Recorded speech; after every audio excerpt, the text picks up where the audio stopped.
Hello बच्चों, कैसे हैं आप लोग। आज हम बच्चों आपके लिए एक बहुत ही शानदार और नया चैप्टर लेकर के आए हैं। और वो चैप्टर क्या है बेटा? क्या है वो चैप्टर? परमाणु की संरचना। ठीक है, तो बच्चों इसको स्टार्ट करेंगे हम। बस आप मुझे बता दो, आप सभी कैसे हो? बहुत बढ़िया। अरे बच्चों कैसे हो सभी, ये बता दो। बहुत बढ़िया।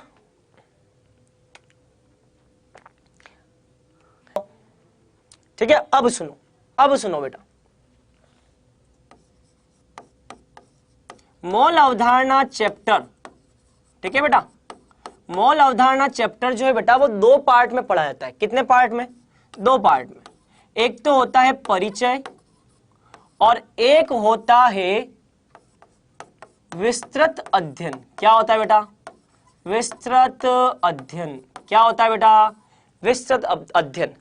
मॉल अवधारणा को पूरा पढ़ने के लिए कम से कम कितने लेक्चर चाहिए? 10 लेक्चर। कितने लेक्चर? सुनना है, बात पूरी सुननी बेटा, ठीक है। कम से कम कितने लेक्चर चाहिए? 10 लेक्चर। और परिचय जो कि अभी हमने कंप्लीट कर लिया है। हमने क्या कंप्लीट किया बेटा? इंट्रोडक्शन। हमने कंप्लीट किया है बेटा इंट्रोडक्शन। क्या कंप्लीट किया है? इंट्रोडक्शन।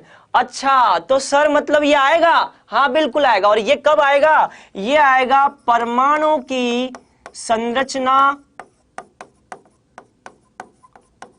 ये जब हो जाएगा उसके बाद में एक और दो चैप्टर और पढ़े जाएंगे, तब जाकर के हम शुरू करेंगे इसका विस्तृत अध्ययन। क्या शुरू करेंगे बेटा? इसका विस्तृत अध्ययन शुरू करेंगे। मतलब कि ये चैप्टर डिटेल में पढ़ेंगे। तो सर अभी हमने क्या किया था? अभी हमने सब्जी भाजी काटी थी। क्या काटी थी? सब्जी भाजी काटी है अभी हमने ढंग से खाना नहीं खाया है। अभी हमने ढंग से खाना नहीं खाया। अभी हमने क्या किया? तरकारी काटी केवल। बस केवल थोड़ा देख ले, हाँ भाई नमक वमक डाल करके देख ले, हाँ भाई बढ़िया बना है नहीं बढ़िया, बस ये अभी हमने किया। ये कंप्लीट हो चुका है। अभी हमने ये कंप्लीट किया। कंप्लीट, ये कंप्लीट हो गया। इस चैप्टर को विस्तार में हम पढ़ेंगे। वापस ये चैप्टर आएगा। कब आएगा? जब परमाणु की संरचना हो जाएगा और उसके बाद एक दो चैप्टर और होंगे, उसके बाद हम लेंगे फिर से इसका विस्तृत अध्ययन। तो मॉल अवधारणा बेटा दो भागों में पढ़ते। हमारे पास अभी कितने महीने? देखो हमें 15 महीने पढ़ाई करनी है बेटा। कितने? 15 महीने तक आपका कोर्स चलेगा। आपके कोर्स का ड्यूरेशन क्या है बेटा? 15 महीने। आपको कितने महीने तक पढ़ाया जाएगा? 15 महीने। आपको कितने महीने पढ़ाया जाएगा? 15 महीने। अब 15 महीने के अंदर बेटा सबसे पहला 4 लेक्चर जो होता है, 4 लेक्चर, केवल 4 लेक्चर जो है ये पढ़ा जाता है मॉल अवधारणा का परिचय। केवल 4 लेक्चर में पढ़ा जाएगा मॉल अवधारणा का परिचय, जो कि हो चुका है। परिचय ये पढ़ा जाता है 4 लेक्चर में। और ये क्या हो गया? कंप्लीट। ये क्या हो गया बेटा? कंप्लीट। क्या हो गया? कंप्लीट। इसके बाद में दूसरा पार्ट आता है 10 लेक्चर, 10 लेक्चर वाला। और वो क्या है बेटा? वो है आपका इसका विस्तृत अध्ययन। कौन सा है बेटा? विस्तृत अध्ययन। और इसमें क्या क्या पढ़ेंगे? इसमें हम क्या क्या पढ़ेंगे बेटा? इसमें हम सीमांत अभिकर्मक पढ़ेंगे। इसमें देखो मैं बताता हूं, इसमें हम क्या क्या पढ़ेंगे। इसमें सीमांत अभिकर्मक आएगा, ठीक है। इसमें अभिक्रिया की रस समीकरण मिति आएगा, रस समीकरण मिति आएगा। इसमें और क्या आएगा? मोलरता आएगा बेटा, मोलरता। इसमें क्या आएगा? इसमें नॉर्मलता आएगा। क्या आएगा बेटा? नॉर्मलता। इसमें क्या आएगा? इसमें मोललता आएगा बेटा। क्या आएगा? मोललता। ये सारी बातें पढ़ने के लिए हमें फिर से एक बार मॉल अवधारणा को विस्तार में पढ़ना पड़ेगा। क्या ये बातें समझ में आ रही है आपको मेरी? अरे यार आपको मेरी बातें समझ में आ रही है या नहीं? ये बातें समझ में आ रही बेटा? अभी हमने मोलरता नहीं पढ़ा है, अभी हमने नॉर्मलता नहीं पढ़ा है, अभी हमने मोललता नहीं पढ़ा, अभी हमने सीमांत अभिकर्मक नहीं पढ़ा, अभी हमने रस समीकरण मिति नहीं पढ़ा, अभी हमने परमाणु का संरक्षण सिद्धांत नहीं पढ़ा। अभी तो हमने कुछ भी नहीं पढ़ा। और वो कहां पढ़ेंगे? विस्तृत अध्ययन में। कहां पढ़ेंगे? विस्तृत अध्ययन में। समझ में आया बेटा? समझ में आया? अब हम सबसे पहले आज क्या शुरू करने वाले बेटा, आज क्या शुरू करेंगे हम, आज शुरू करेंगे परमाणु की संरचना। क्या शुरू करेंगे बेटा, परमाणु की संरचना। परमाणु की संरचना के बाद में 1-2 चैप्टर और उसके बाद में हम विस्तार से देखेंगे इन सभी को, मोलरता, सीमांत अभिकर्मक, रस समीकरण, मिति और इन सब की बात करेंगे। और उसमें बच्चों हम रासायनिक अभिक्रियाओं के बारे में भी पढ़ेंगे। उसके अंदर हम क्या पढ़ेंगे, रासायनिक अभिक्रियाओं के बारे में, विस्थापन अभिक्रिया है ना, उसके बाद में योगात्मक और वो सारी बातें पढ़ेंगे। थोड़ा आपको भी थोड़ा दम लगाना पड़ेगा बेटा, ऐसे काम नहीं चलेगा। चलो लिखो परमाणु की संरचना। चलो अब बच्चों एक बहुत ही शानदार कहानी मैं आपको बताने वाला हूं बेटा, मैं आपको एक बहुत शानदार कहानी बताने वाला हूं, ठीक है। स्ट्रक्चर ऑफ एटम, ठीक है। चैप्टर का नाम क्या है, स्ट्रक्चर ऑफ एटम। चलो कहानी सुनने के लिए तैयार हो, चलो। हाँ ये चैप्टर पूरा पढ़ाऊंगा। केवल मोल अवधारणा 2 भागों में पढ़ा जाता है, बाकी सारे चैप्टर पूरे एक साथ ही पढ़ाए जाएंगे, ठीक है, ठीक है। केवल मोल अवधारणा को बेटा 2 भागों में पढ़ा जाएगा, बाकी जितने भी चैप्टर हैं उनको एक साथ, एक सलंग मतलब कि एक ही बार में पूरा पढ़ा जाएगा, ठीक है। अब बेटा पूरा ध्यान यहां पे, हाँ अब बेटा पूरा ध्यान यहां पे, पूरा ध्यान यहां पे। मैं इन लोगों की कहानी बता रहा हूं, परमाणु की संरचना की एक बहुत शानदार कहानी बेटा। देखो बच्चों, सबसे पहले ये बात है 1808 के पहले की। बेटा आप सुनना है, बहुत ही बढ़िया कहानी बता रहा हूं।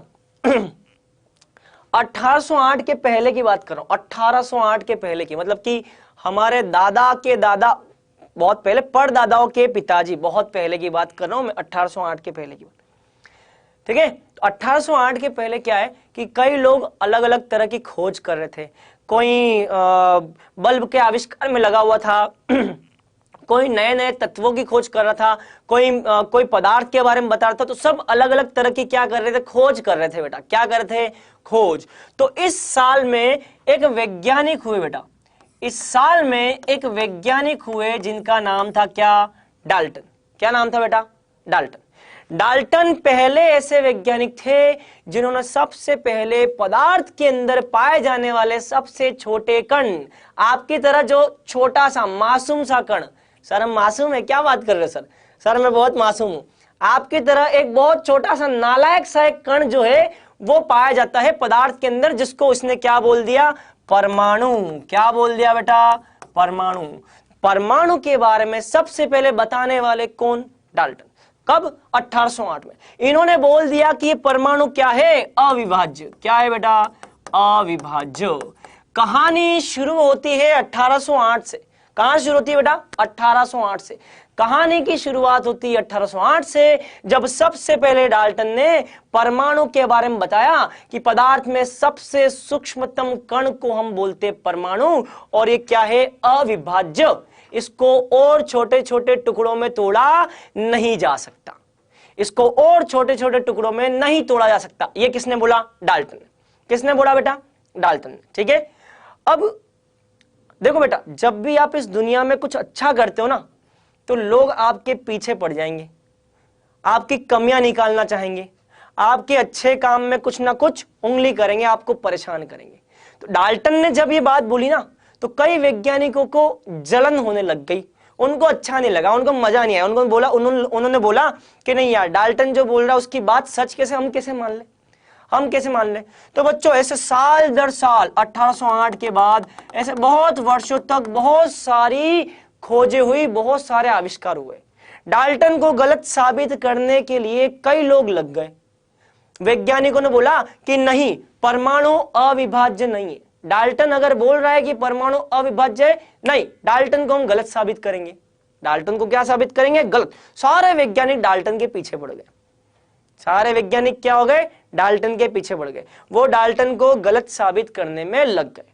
तो ऐसे बच्चों बहुत सारे वैज्ञानिक कार्य करते गए। ऐसे करते करते बच्चों सबसे पहले अब टाइम आ चुका था 1897 का। कौन सा टाइम आ चुका, 1897 का समय वो था बेटा जब सबसे पहले थॉमसन बाबा आए। कौन आए? J Thomson. कौन आए बेटा? J Thomson. J Thomson market में एक नई चीज लेकर के आए, बाजार में वो एक नई चीज लेकर के आए।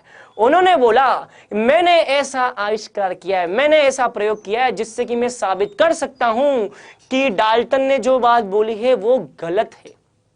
क्या? वो बात गलत है। इन्होंने बोला कि नहीं भैया, परमाणु के अंदर और भी छोटा कण उपस्थित है, परमाणु के अंदर और भी छोटा कण उपस्थित है। मैंने प्रयोग किया है और मैं ये साबित कर सकता हूं कि परमाणु के अंदर और भी छोटा कण उपस्थित है, और वो कण है बालकों कौन सा? इलेक्ट्रॉन। जैसे ही इसकी खोज हो गई ना, तो फिर यहां पे डाल्टन गलत साबित हो गया।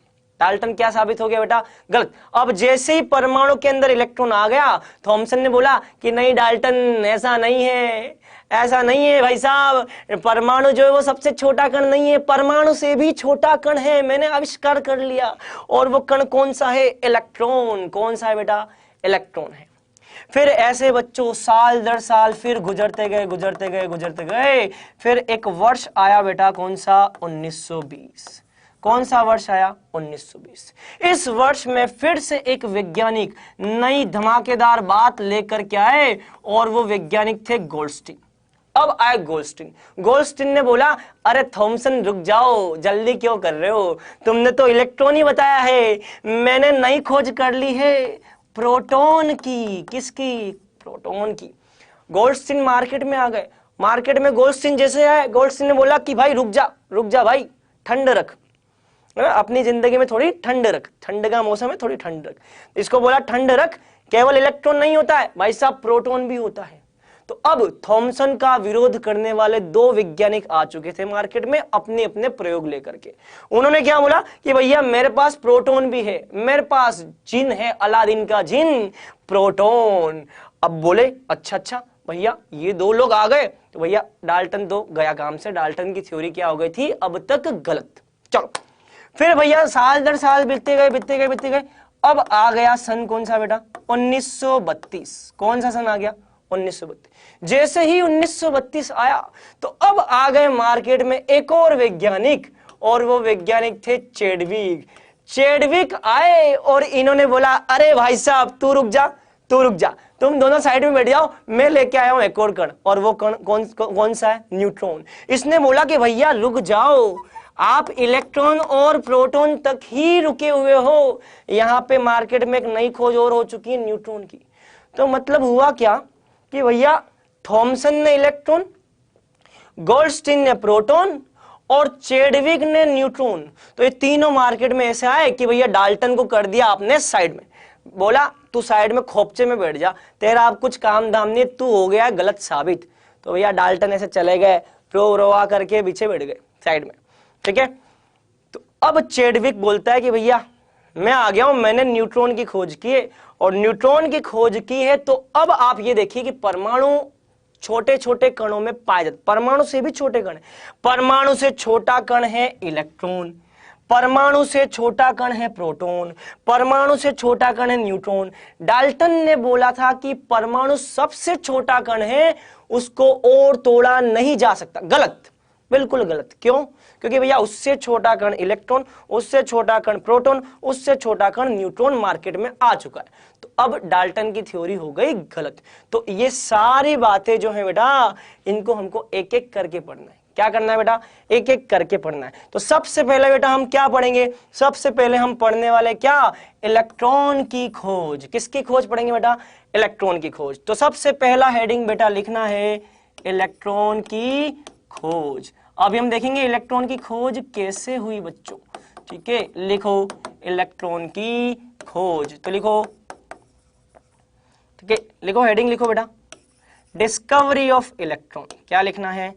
Discovery of electron. लिखो डिस्कवरी ऑफ इलेक्ट्रॉन। कौन से भाई साहब लेकर के आए? J Thomson. कब? 1897। ठीक है बेटा, नोट करो इसको। भाई एक बात बताओ, इलेक्ट्रॉन बड़ा, प्रोटॉन बड़ा, इलेक्ट्रॉन छोटा, प्रोटॉन छोटा, अगर सब कुछ मैं अभी बता दूंगा, भाई पिक्चर पहले से ही पता होगी तो मूवी में, थिएटर में जाने का क्या मतलब, ये बताओ। आप बताओ, आप मूवी देखने जाते हो, सिनेमा हॉल में जाते हो ना, सिनेमा हॉल में जाते हो, सिनेमा हॉल में जाते हो, मान लो आपको मूवी अगर पहले से ही पता है तो आप क्या सिनेमा हॉल में जाओगे, ये बताओ। थोड़ा सब्र रखो भाई, थोड़ा सब्र रखो, सब कुछ आएगा। ठीक है, कौन बड़ा कौन छोटा, कौन भारी कौन हल्का, किस पे कितना आवेश, कौन उदासीन है कौन आवेश, सब कुछ आएगा। ठीक है, चलो लिखो, हेडिंग लिखो।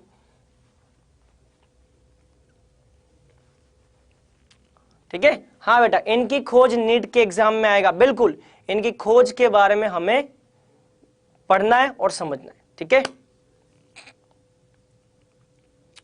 ठीक है, चलो अब बेटा यहां देखना, देखो बच्चों, थॉमसन जो ये खोज किए थे उस बारे में बच्चों एक प्रयोग पढ़ना हमको। देखो कैसे खोज हुई, देखो बेटा खोज कैसे हुई इसकी, ये देखो इलेक्ट्रॉन की खोज कैसे हुई। बच्चों क्या हुआ, एक प्रयोग चल रहा था। देखो अब बेटा पूरा यहां पे ध्यान, हाँ नोट्स साथ में बनाए, हाँ नोट्स साथ में बनाओ, नोट्स साथ में बनाओ। अब बेटा हम पढ़ाई करें, अब आप सुनना चाहते हो इसकी खोज कैसे हुई, हाँ नोट्स आप साथ में बनाओ, कोई दिक्कत नहीं। अब बच्चों पूरा ध्यान यहां पे, अब बच्चों पूरा ध्यान यहां पे। ठीक है, मैं पढ़ाना स्टार्ट करूं, आप या तो क्वेश्चन पूछ लो या मैं पढ़ाना स्टार्ट करता हूं, दोनों में से एक काम हो, देखो बच्चों दोनों में से एक ही काम हो सकता है, या तो आप चैट कर लो या मैं पढ़ाना चालू करूं। दो काम एक साथ नहीं हो सकते, या तो मैं पढ़ाऊं या आपके कमेंट देख लो, बताओ क्या करूं, पढ़ाओ ना, बस अब यहां देखो।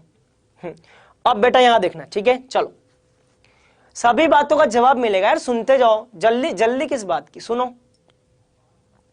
देखो बच्चों इलेक्ट्रॉन की खोज कैसे हुई, अभी देखो वैज्ञानिक क्या किया वैज्ञानिक ने, भाई यहां पे एक धातु की छड़ लगा दी और यहां पे एक धातु की छड़ लगा दी, दो तरफ क्या लगा दी बेटा, धातु की छड़ लगा दी। सुनना, ध्यान सुनना, एक कांच की नली ली, ये क्या है, ये कांच की ट्यूब, क्या है बेटा, कांच की ट्यूब, ये है कांच की ट्यूब। ठीक है, कांच की ट्यूब, इसमें ये धातु की छड़ लगी हुई है, ये भी धातु की छड़ लगी हुई है। ठीक है, ये जो धातु की छड़ है, इस धातु की छड़ को बच्चों बोलते हैं कैथोड, एक छड़ थी कैथोड, सब बता रहा हूं, सुनना है ना, बिना सुने क्वेश्चन ना पूछे, पहले पूरा सुनना है। ठीक है, धातु की एक छड़ कैथोड ले ली, धातु की दूसरी छड़ बेटा एनोड ले ली, क्या ले ली बेटा, एनोड ले ली। ठीक है, चलो और इन छड़ को बेटा इन भाई साहब ने जोड़ दिया, किससे, बैटरी वगैरह से जोड़ दिया इस तरह से। ठीक है, चलो अब पूरा ध्यान यहां पे लगाना। ठीक है, उन्होंने एक काम और किया, उन्होंने क्या किया, अंदर से हवा निकाल दी बेटा, क्या निकाल दी, हवा निकाल दी, अंदर की हवा निकाल दी पूरी। एक काम और किया, अंदर की जो हवा थी ना, इस हवा को पूरा निकाल दिया। बच्चा आपने निर्वात के बारे में सुना है, निर्वात, अंदर निर्वात उत्पन्न कर दिया, निर्वात समझते हो, निर्वात का मतलब अगर मान लो किसी कमरे में हवा गायब हो जाए, हवा अनुपस्थित हो, शून्य हवा आ जाए तो उसको बोलते हैं निर्वात। क्या, निर्वात, निर्वात का मतलब क्या, मान लो किसी कमरे में, जैसे मैं यहां पे हूं, इस कमरे में मान लो हवा गायब हो जाए तो क्या मैं जिंदा रहूंगा, ऑक्सीजन है ही नहीं। निर्वात का मतलब अंदर की जितनी भी हवा है सब बाहर निकाल दो, वैक्यूम, क्या बेटा अंग्रेजी में क्या बोलते हैं, वैक्यूम। अंदर क्या उत्पन्न किया वैज्ञानिकों ने, अंदर उत्पन्न किया निर्वात, क्या उत्पन्न किया बेटा, निर्वात उत्पन्न किया। ठीक है, अब निर्वात उत्पन्न करने के बाद क्या हुआ, तो देखो होता क्या है, जैसे ही यहां पे आपने बैटरी लगा दी, क्या लगा दी, बैटरी। ठीक है, ठीक है, अब देखो देखा, जैसे यहां पे निर्वात उत्पन्न हुआ और कांच की ट्यूब लगा दी, तो उन्होंने यहां पे बैटरी लगाई, बैटरी का उन्होंने विभव रखा, विभव रखा बहुत ही उच्च, उच्च विभव रखा उन्होंने बेटा, क्या रखा, उच्च विभव। लगभग 10,000 वोल्ट। कितना? 10,000 वोल्ट उच्च विभव उन्होंने यहां पे रखा। जैसे ही उन्होंने उच्च विभव रखा तो भैया क्या हुआ, यहां कैथोड से एनोड की तरफ, कैथोड से एनोड की तरफ कुछ किरणें निकलती हुई दिखाई दी उनको। क्या दिखाई दी? कैथोड से एनोड की तरफ जाती हुई कुछ किरणें प्राप्त की उन्होंने। कुछ किरणें कैथोड से एनोड की तरफ जाती हुई उन्हें प्राप्त हुई। क्या प्राप्त हुई? कैथोड से एनोड की तरफ जाती हुई कुछ किरणें उनको प्राप्त हुई। इन किरणों को इन वैज्ञानिकों ने नाम दिया कैथोड किरणें। क्या नाम दिया बेटा? कैथोड किरणें। तो जैसे ही वैज्ञानिकों ने कांच की नली, फिर रिपीट कर रहा हूं, सुनना है, सुनना है। जैसे वैज्ञानिकों ने कांच की एक नली ली, उस कांच की नली में निर्वात उत्पन्न किया, एक तरफ कैथोड एक तरफ एनोड लगाया और उसको जोड़ दिया बैटरी से। बैटरी में क्या लगाया? उच्च विभव, हाई वोल्टेज। जैसे ही हाई वोल्टेज लगाया तो कैथोड से एनोड की तरफ, कैथोड से किरणें निकलती हुई पाई गई। कैथोड से निकलने वाले किरणों को नाम क्या दिया गया? कैथोड किरणें। और बाद में ये देखा कि कैथोड किरणें मुख्य रूप से छोटे छोटे कणों के रूप में बनी हुई है। और वो कण क्या थे बेटा? इलेक्ट्रॉन। क्या थे बेटा? इलेक्ट्रॉन। तो बाद में प्रयोगों द्वारा यह भी सिद्ध हुआ कि ये कैथोड किरणें कुछ और नहीं, क्या है बेटा? इलेक्ट्रॉन के कण हैं। इसमें छोटे छोटे इलेक्ट्रॉन के कण होते हैं। तो कैथोड किरणों का ही दूसरा नाम क्या? ये क्या है? कुछ और नहीं, इलेक्ट्रॉन है। तो भैया ये इलेक्ट्रॉन, ये इलेक्ट्रॉन, ये इलेक्ट्रॉन, ये इलेक्ट्रॉन, ये इलेक्ट्रॉन। तो कैथोड किरणों से निकलने वाली ये एनोड तक जाने वाली जो किरणें हैं, इसको क्या बोला गया? कैथोड किरणें बोला गया। और कैथोड किरणों को बाद में क्या नाम दिया गया बेटा? इनमें पाए जाने वाले कण को नाम क्या दिया गया? इलेक्ट्रॉन नाम दिया गया। क्या नाम दिया गया बेटा? इलेक्ट्रॉन। तो इलेक्ट्रॉन की खोज कैसे हुई? तो निर्वात उत्पन्न किया, उच्च विभव रखा। जैसे ही उच्च विभव रखा तो कैथोड से एनोड की तरफ क्या गई? किरणें गई। इन किरणों के अंदर पाए जाने वाले कणों को बाद में क्या नाम दिया गया? इलेक्ट्रॉन नाम दिया गया। तो इस प्रकार से इलेक्ट्रॉन की खोज हुई बेटा। यहां तक की बात क्लियर? जल्दी बताओ, और जल्दी बताओ।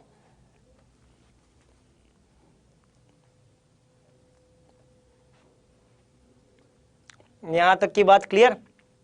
कांच की एक नली ली, उच्च विभव लगाया, कांच की नली में निर्वात उत्पन्न किया, कैथोड से एनोड की तरफ कुछ किरणें जाती हुई पाई गई। कैथोड से एनोड की तरफ जो किरणें गई उसको कैथोड किरण बोला। और कैथोड किरण कुछ और नहीं, उसमें छोटे छोटे कण होते हैं। इन छोटे छोटे कणों को क्या नाम दिया गया? बाद में इलेक्ट्रॉन नाम दिया गया। तो यही होता है बेटा इलेक्ट्रॉन। इलेक्ट्रॉन की खोज ऐसे हुई। ठीक है, क्लियर? फिर रिपीट कर रहा हूं, कांच की एक नली, उसमें बैटरी लगा दी, निर्वात उत्पन्न कर दिया, देखा कैथोड से एनोड की तरफ कुछ किरणें गई, जो किरणें हैं उनको नाम दे दिया कैथोड किरणें। इन किरणों में जो छोटे छोटे कण हैं उनको इलेक्ट्रॉन बोल दिया। तो चलो फोटो खींच लो, एक बार फोटो खींच लो बेटा जल्दी। चलो अब बेटा आगे की बात करें। लिखो लिखो, जब कांच की एक नली को उच्च विभव वाली बैटरी से, ठीक है, जब कांच की नली को उच्च विभव वाली बैटरी से संलग्न कर उसमें निर्वात उत्पन्न किया गया, तब यह पाया कि कैथोड से एनोड की तरफ कुछ किरणें सीधी गमन करती हैं। इन किरणों में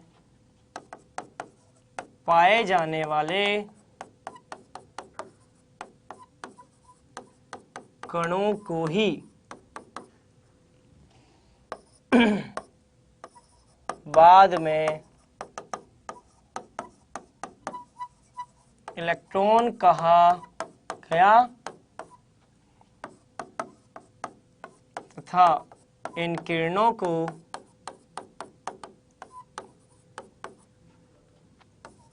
कैथोड किरणें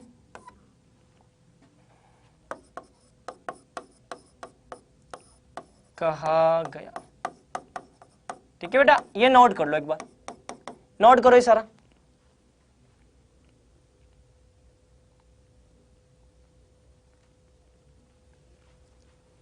एक बार इसको नोट कर लो बेटा। अरे बेटा यार 3 बार तो रिपीट कर चुका हूं, कितनी बार रिपीट करवाओगे ये बताओ। मैं अगर 10 बार भी रिपीट करूंगा ना तो आप 11वीं बार फिर बोलोगे सर रिपीट कर दो। मैं 50 बार रिपीट करूंगा तो आप बोलोगे 51वीं बार बोलोगे सर रिपीट कर दो। कितनी बार रिपीट करें, कितनी बार?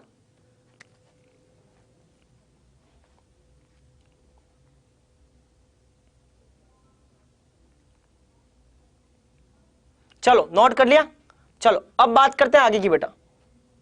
चलो अब लिखो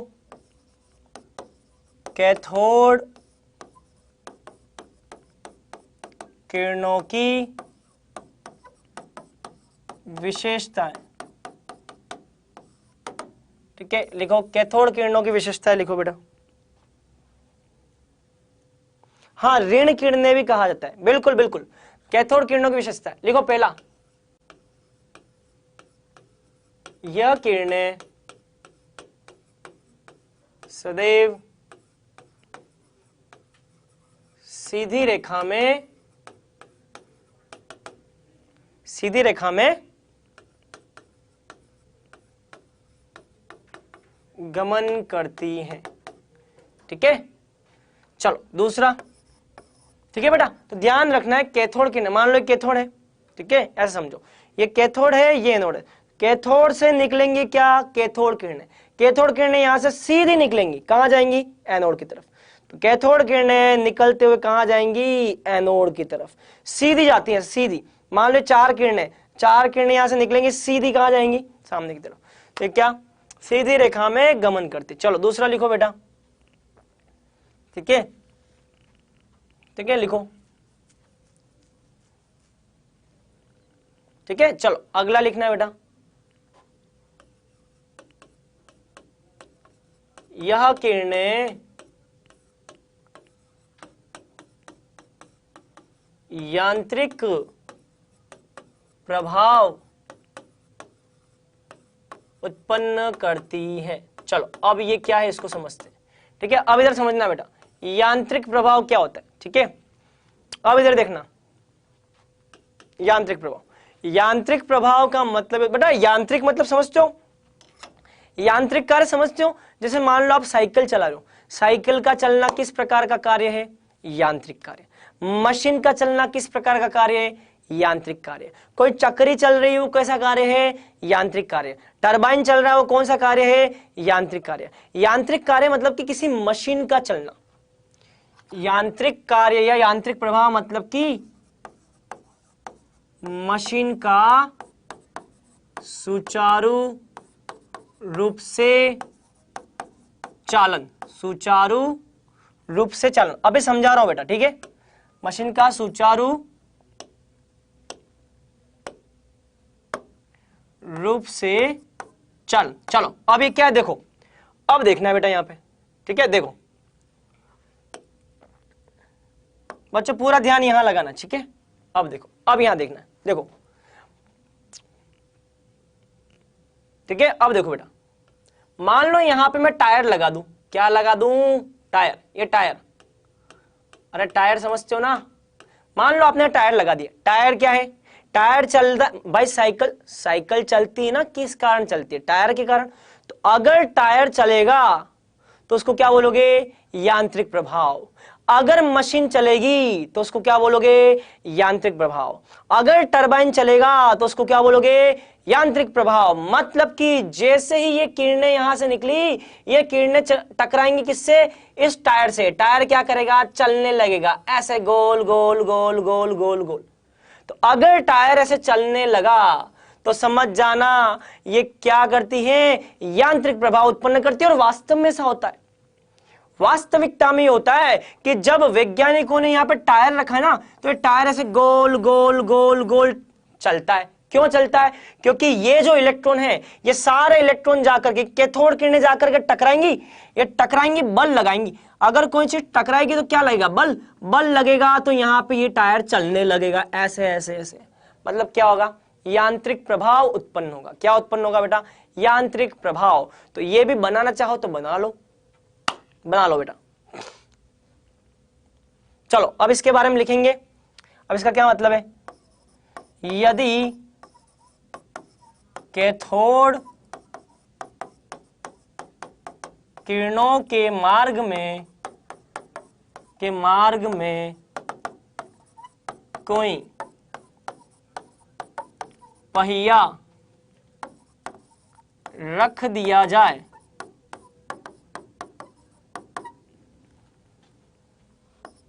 तो यह किरणें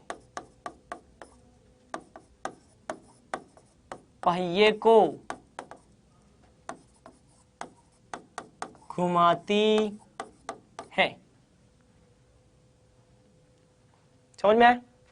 क्लियर बच्चों? हाँ राकेश धाकड़, यार राकेश धाकड़, आपकी समस्या क्या मुझे समझ में नहीं आता है। घूमेगा ही क्यों? खिसके? बेटा इतना भी बल नहीं होता है कि खिसक जाए। राकेश धाकड़, इतना भी बल नहीं लगेगा कि भैया खिसक जाए, वो घूमने का ही काम करता है। ठीक है राकेश, इतना भी बल नहीं होता है कि भैया खिसक जाए, इतनी ताकत नहीं होती है, वो केवल घूमता है। घूमने के लिए क्या ज्यादा ऊर्जा थोड़ी नहीं चाहिए, थोड़ा घूमेगा, रोटेशन मिलेगा, घूम जाएगा। इतना बल थोड़ी ना कि भैया आगे खिसक जाएगा, नहीं ऐसा नहीं। ठीक है बेटा, क्लियर? राकेश बेटा, राकेश के डाउट भी राकेश की तरह काफी मासूम है। तो बेटा एक बात ध्यान रखना, इतना बल नहीं होता है कि भैया वो टायर को खिसका ही दे। हाँ लेकिन ये है कि भैया इतनी शक्ति है कि टायर को वो घुमा सकता है। ठीक है सर, बुक में टिक नहीं लगाना है। अरे बेटा कोई सामाजिक विज्ञान थोड़ी ना है कि अंडरलाइन करोगे। ये हो गया, चलो हिंदी की किताब खोली, चलो हिंदी के मास्टर जी आए आज, चलो बेटा अध्याय प्रथम चालू करते हैं, अंडरलाइन करो, अंडरलाइन कर ली, चलो ये हो गया। कवि बोल रहा है कि ये भैया ये होता है, ये होता है, ऐसे अंडरलाइन तो बुक में टिक विक कुछ नहीं करना है बेटा। साइंस है ये, विज्ञान, विज्ञान को समझना पड़ता है। विज्ञान को क्या करना पड़ता है? समझना पड़ता है, टिक करने की जरूरत नहीं। ठीक है, सामाजिक विज्ञान होता, हिंदी होता या बायोलॉजी होता, चलो बायोलॉजी होता तब भी हम क्या करते, बायोलॉजी में भी भैया ज्यादा कुछ समझने की जरूरत मतलब कि ज्यादा कोई हेडक नहीं, याद ही तो करना है भाई। बायोलॉजी में करना क्या? याद ही करना ना। बायोलॉजी में अगर आप टिक कर दे तो चल जाता है काम। यहां पे तो भैया समझना पड़ेगा आपको। क्लियर? चलो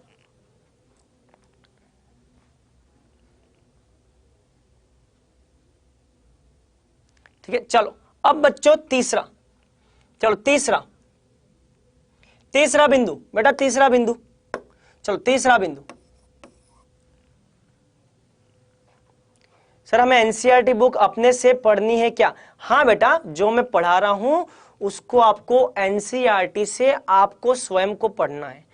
ठीक है, एनसीईआरटी से आपको खुद को पढ़ना है। जैसे मान लो मैंने आज कैथोड किरणें पढ़ाई, कैथोड किरण की खोज पढ़ाई, इलेक्ट्रॉन की खोज पढ़ाई, तो उसे आपको खुद को किताब से एक बार देखना होगा कि हाँ ये सर ने पढ़ा दिया है खुद को।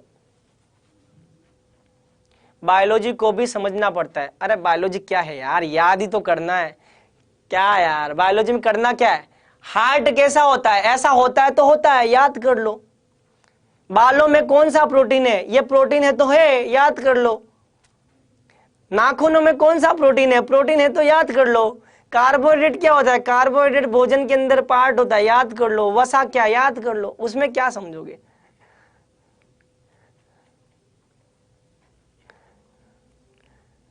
अरे जल्दी लिखो यार फटाफट।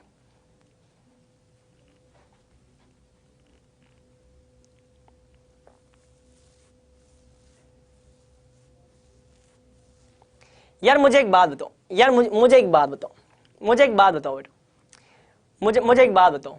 मैंने अगर बोला कि हमारी मांसपेशियों के अंदर मायोसिन प्रोटीन, मायोसिन ही होता है शायद, मायोसिन, एक्टिन, मायोसिन, तो होता है तो होता है। अब इसमें क्या क्या पढ़ोगे बताओ, क्या समझोगे इसमें बताओ। मैं बोल रहा हूं बालों के अंदर केराटिन प्रोटीन है, मैं बोल रहा हूं बालों के अंदर केराटिन प्रोटीन है। अब इसमें क्या समझोगे बताओ। प्रोटीन है तो है ना, आप कुछ कर सकते हो ना मैं कुछ कर सकता हूं, वो है तो है, क्या करोगे, याद करना पड़ता है। क्या करना पड़ता है बेटा। यार मुझे एक बात बताओ, मुझे एक बात बताओ, बालों के अंदर मैं बोल रहा हूं केराटिन प्रोटीन है, बालों के अंदर क्या है, केराटिन है, केराटिन है, अरे केराटिन ही है ना। मांसपेशियों में क्या है, मायोसिन है, मांसपेशियों में क्या है, मायोसिन। अब है तो है, उसमें आप क्या कर लोगे बताओ, क्या उखाड़ लोगे बताओ, मायोसिन का क्या उखाड़ लोगे आप कुछ कर पाओगे बताओ। मांसपेशियों में मायोसिन की जगह कुछ और कर पाओगे, कुछ गणित लगाओगे, मैथमेटिक्स लगाओगे, कुछ कैलकुलेशन करोगे, एक्टिन की जगह मायोसिन बनाओगे, मायोसिन की जगह एक्टिन बनाओगे। भाई एक्टिन जाए वहां एक्टिन ही रहेगा ना, जहां मायोसिन है वो मायोसिन रहेगा। दांतों के ऊपर कवच इनेमल होता है, तो इनेमल होता है तो होता है, क्या कर लोगे, क्या उखाड़ लोगे बताओ, क्या उखाड़ लोगे बताओ। इनेमल को हटा करके क्या कर लोगे बताओ। यहां पे तो अगर डाटा बदल जाए ना, यहां पे तो अगर सवाल में अगर आंकड़े बदल गए ना, तो कैलकुलेशन बदल जाएगी बेटा।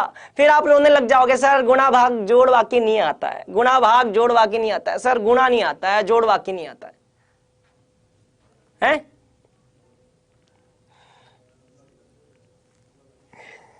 अब बच्चा बोल रहा सर स्किन में मिलेनिन होता है, त्वचा में मिलेनिन, मैं मुझे नहीं भाई, बच्चे ने बताया। अब मिलेनिन होता है तो होता है, क्या कर लोगे, क्या उखाड़ लोगे बताओ, बताओ चलो चलो आज बताओ मुझे, क्या उखाड़ लोगे बताओ। मिलेनिन की जगह क्या उखाड़ लोगे बताओ मुझे, तुम क्या कर लोगे। मिलेनिन होता है तो होता है, क्या करोगे इसमें, क्या समझोगे इसमें बताओ। अरे मुझे बताओ, मिलेनिन है तो है, जाओ क्या करोगे बताओ। कैलकुलेशन लगाओगे, कैलकुलेशन लगाओगे, गणित लगाओगे, बताओ बताओ।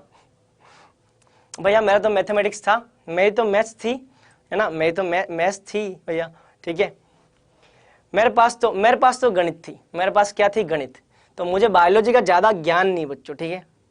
लेकिन हाँ मैंने 10 तक, 10वीं क्लास तक मैंने बायोलॉजी पढ़ी, इसलिए मुझे पता है कि भैया बायोलॉजी में यार क्या होता है। भाई बायोलॉजी में तना ऐसा होता है तो होता है। भाई भाई आलू जो है, आलू जड़े होती तो होती है, आलू एक जड़ है, जड़ ही है ना, क्या है? आलू, क्या आलू जड़ है, आलू जड़ है तो है, उसको तना थोड़ी ना बोल पाओगे, वो जड़ है तो है, उसको परिभाषित कर रखा है बस। अब उसमें क्या आविष्कार करोगे बताओ मुझे तुम, क्या आविष्कार करोगे बताओ। चलो अगला। अच्छा बच्चों एक बात बताओ, अब पढ़ाई करें। अरे हाँ हाँ मजाक कर रहा हूँ यार, मजाक कर रहा हूँ, बायो ऐसा नहीं है, बायो भी पढ़ना पड़ता है। आई एम जस्ट किडिंग यार, आप लोगों के साथ केवल मैं मस्ती मजाक कर रहा हूँ और कुछ नहीं, ठीक है। ऐसा नहीं है, बायो भी पढ़ना पड़ता है, मैं तो ऐसे ही बोल रहा हूँ कि भाई याद करना है नहीं करना है, मस्ती आपके साथ में, थोड़ा बहुत फन, ठीक है, ठीक है। चलो अब इधर देखें। अच्छा अच्छा बच्चों ये बताओ, अच्छा मुझे ये बताओ कि कैथोड किरणें सीधी रेखा में जाती हैं, कैथोड किरणें सीधी रेखा में जाती है, साबित तो करना पड़ेगा ना। कैथोड किरणें जाती हुई दिखती नहीं है, कैथोड किरणें सीधी जाती हुई दिखती नहीं है। यह मत सोचना कि कैथोड किरणें जा रही हैं तो आपको दिखेगा, कैथोड किरणें सीधी रेखा में जाती है, इसको साबित करना पड़ेगा। क्या करना पड़ेगा, साबित करना पड़ेगा। अब साबित कैसे होगा देखो, साबित कैसे होगा देखो, साबित कैसे होगा देखो बेटा। मान लो सामने से लाइट, अब इधर देखो, अब इधर देखो बेटा, अब इधर देखो, मान लो सामने से लाइट आ रही है तो मेरी परछाई कहां बनेगी बेटा, पीछे। अगर मान लो सामने से सूर्य का प्रकाश है तो मेरी परछाई कहां बनेगी, मेरे पीछे। अगर सामने से सूर्य का प्रकाश आएगा तो मेरी परछाई कहां, पीछे बनेगी ना। मैं जो बोल रहा हूं उसका जवाब दो, यस और नो। मान लो अगर सूर्य का प्रकाश बिल्कुल सामने, ऐसे सामने आ रहा है तो मेरी परछाई कहां बनेगी, पीछे बनेगी।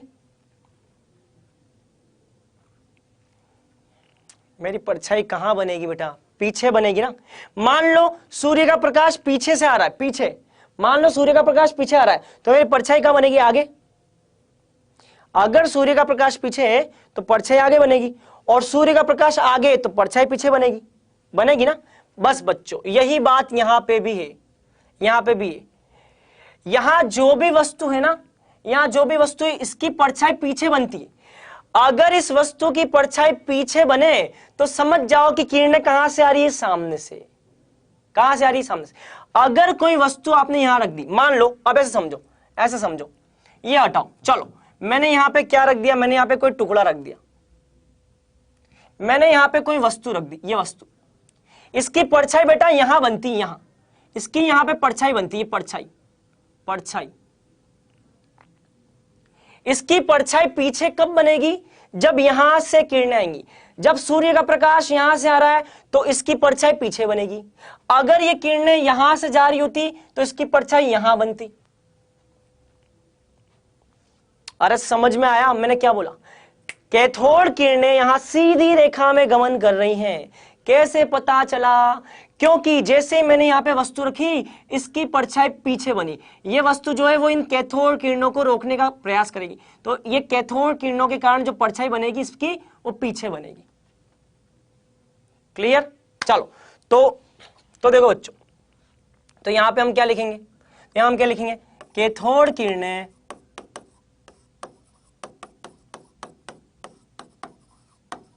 सीधी रेखा में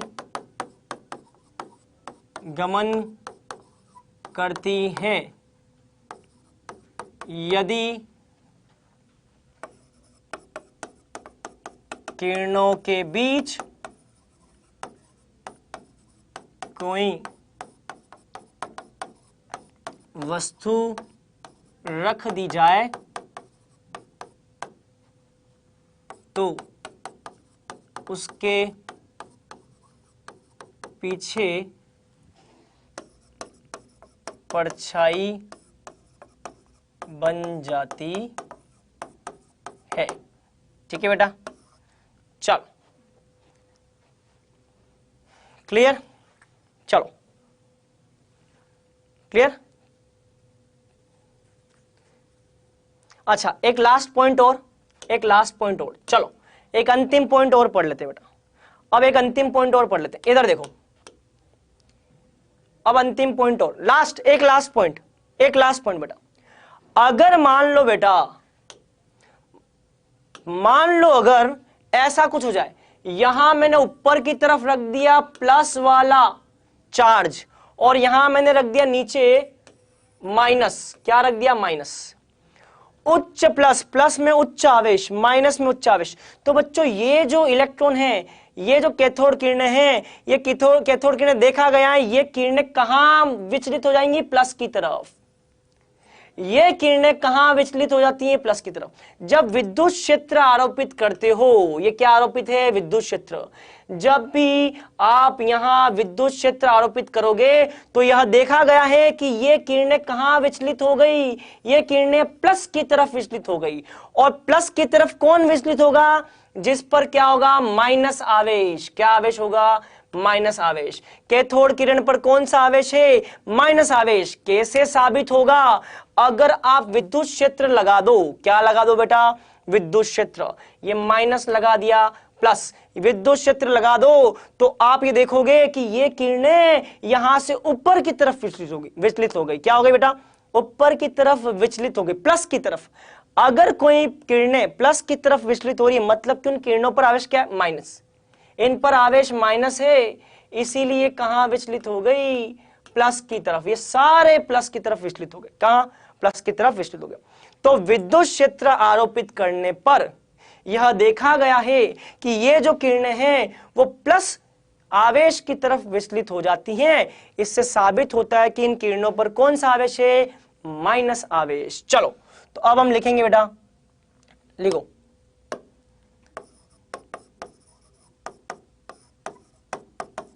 विद्युत क्षेत्र आरोपित करने पर कैथोड किरणें प्लस या धन सिरे की तरफ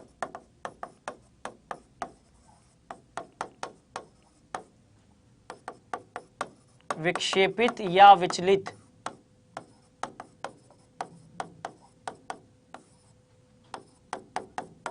हो जाती है। इससे यह सिद्ध होता है कि इन किरणों पर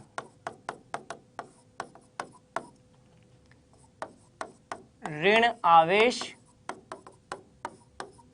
होता है, अतः इसे ऋण किरणें भी कहा जाता है। ऋण किरणें भी कहा जाता है। नोट कर लो बेटा, नोट कर लो। रितेश पांडे, अरे बेटा कुछ नहीं, किरणें जो है वो कहाँ जाती है? प्लस की तरफ। प्लस की तरफ कौन जाएगा? रितेश मुझे बताओ, प्लस की तरफ कौन जाएगा? माइनस वाला या प्लस वाला? रितेश बेटा मुझे बताओ, प्लस की तरफ कौन जाएगा? रितेश मुझे बताओ, प्लस की तरफ कौन जाएगा? माइनस वाला या प्लस वाला? इतनी सूक्ष्म किरणें पहिए को कैसे घुमा सकती है? घुमाती है भैया, भाई देखा गया है, इसीलिए तो पढ़ रहे हैं हम। अभिषेक जाटव, सर इतनी सूक्ष्म किरणें पहिए को कैसे घुमाती हैं? भैया घुमाती है तभी तो हम पढ़ रहे हैं। भाई संवेग देगा, ट्रांसफर करेगी, संवेग को स्थानांतरित करेगी तो घुमाएगी। तो क्या आवेश होगा? किरणों पर माइनस आवेश होगा। माइनस वाले तो प्लस की तरफ जाएगा। ठीक है बेटा, चलो टेस्ट में इनमें से आएगा क्या? हाँ बेटा टेस्ट में इनमें से ही आएगा। इनमें से मतलब कि अभी तक जो पढ़ लिया, अभी तक हमने जो पढ़ लिया। चलो इसको नोट कर लो, इसको नोट कर लो। पीछे का स्क्रीनशॉट इसको नोट कर लो एक बार, पीछे का स्क्रीनशॉट, ये लो स्क्रीनशॉट ले लो। ठीक है, चलो और इसका स्क्रीनशॉट ले लो, इसका भी स्क्रीनशॉट ले लो, जल्दी स्क्रीनशॉट ले लो, और इसका भी स्क्रीनशॉट ले लो। ठीक है,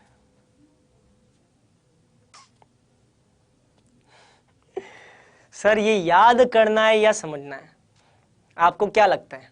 आपको जो लगता है वो करिए, लेकिन एग्जाम में गलत नहीं होना चाहिए। जो जो मैंने पढ़ाया वो सारा आपको ध्यान रखना है। ठीक है बेटा, क्लियर, स्पष्ट? चलें आज के लिए इतना ही। सर कितने बजे से टेस्ट होगा संडे को, वो आपको मैं बता दूंगा। ठीक है,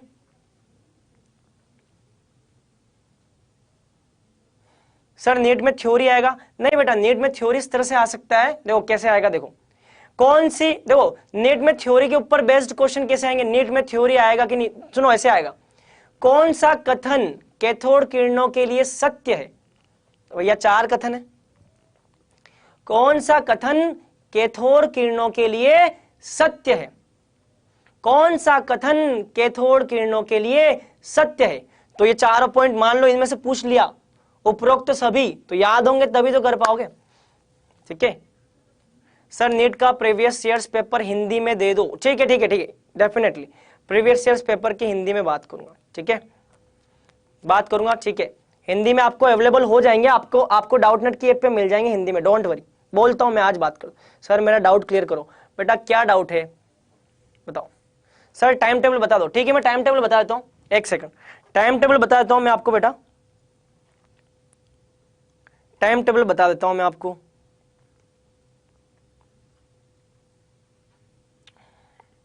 हाँ टाइम टेबल मैं आपको बता देता हूं, बिल्कुल बेफिक्र रहें। चलो टाइम टेबल क्या है, देखिए आपकी क्लासेस कुछ ऐसी हैं, मैं आपको देता हूं टाइम टेबल। ठीक है ठीक है, आपकी अभी कौन सी क्लास चल रही है? 4:45 वाली। ठीक है ठीक है ठीक है ठीक है ठीक है बेटा, आपका टाइम टेबल है, देखिए 5:45 पे मेरी क्लास है आपकी, ठीक है, 5:45 पे मेरी क्लास है ना, और मेरे बाद में आपकी क्लास है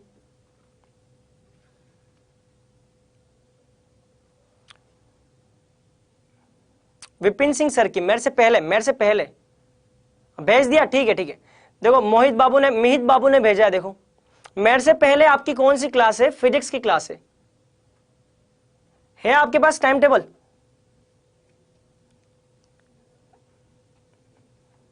पहिया भी सूक्ष्म हो सकता है। आप मेरा कमेंट्स नहीं पढ़ते। हाँ अमित बताओ क्या कमेंट, आप हमें मासूम मत समझो प्लीज, रियल में बोर्ड में आप पढ़ा क्लास लोगे या नहीं? बेटा मैंने आपको बोल दिया ना, अभी आपको जो टीचर पढ़ा रहे हैं प्लीज आप उनसे अभी पढ़िए, क्योंकि आपको काफी अच्छा पढ़ा रहे हैं। आप बिल्कुल फिक्र देखो, आप पढ़ाई पे ध्यान दीजिए बेटा, आप बेटा पढ़ाई पे ध्यान दीजिए, ठीक है। देखो मेरे आपको यही है, आप पढ़ाई पे ध्यान दीजिए प्लीज, ठीक है बेटा, जो सर आपको पढ़ा रहे हैं उस पढ़ाई पे ध्यान दीजिए, ठीक है।